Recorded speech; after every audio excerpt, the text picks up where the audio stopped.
কবিতার নাম ওর নাম মেয়ে। কবি তনিমা হাজরা। ওরা বলল, ও মেয়ে, তুই সাহসী হ।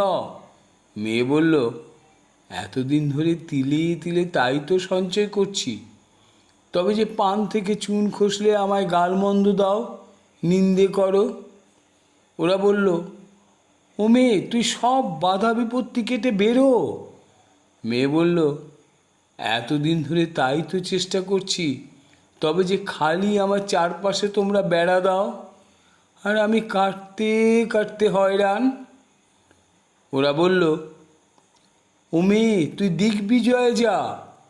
মেয়ে হেসে বলল, সেই জন্মলগ্ন থেকেই তো আমার সংগ্রাম শুরু, তবুও যেন যুদ্ধ আমার ফুরোতেই চায় না।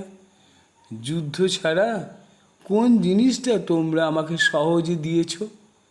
আমার যুদ্ধ জয়ের নজির লিখতে লিখতে ফুরিয়ে যাবে তোমাদের যত ভূর্জপত্রগুলি, তবুও আমার যুদ্ধ কোনোদিন শেষ হবে না। তোমরা আমাকে সতী বানানোর জন্য আগুনে ফেললে, আমি আগুন খেতে খেতে আধপোড়া হয়ে বেরিয়ে এলাম। তোমরা আমাকে আড়ালে রাখার জন্য পর্দা নসীন করলে, আমি পর্দা ছিঁড়ে বেরিয়ে এলাম নিজের স্বচ্ছন্দ পোশাক পরে।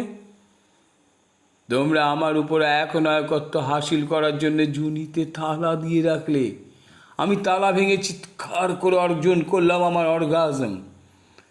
তোমরা আমাকে মূর্খ রেখে ভীতু আর পরনির্ভর করতে চাইলে, আমি জ্ঞানের আলোয় উদ্ভাসিত হয়ে আদায় করে নিলাম আমার অবস্থান। তোমরা আমাকে আর্থিকভাবে পরাধীন রাখতে চাইলে, আমি আর্থিক স্বাধীনতা অর্জন করে ছিনিয়ে নিলাম আমার জীবিকা।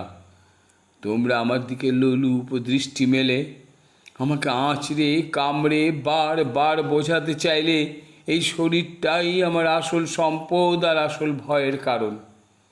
আমি যেন এইটাকেই আঁকড়ে বাঁচতে শিখি।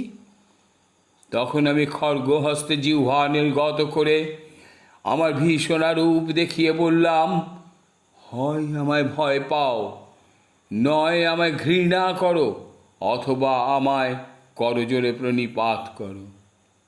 আমাকে সম্মান করতে না শিখলে আমাকে ভালোবাসবার অধিকার আমি দেব না, আমার সত্যিকার সৌন্দর্য আমি দেখাবো না।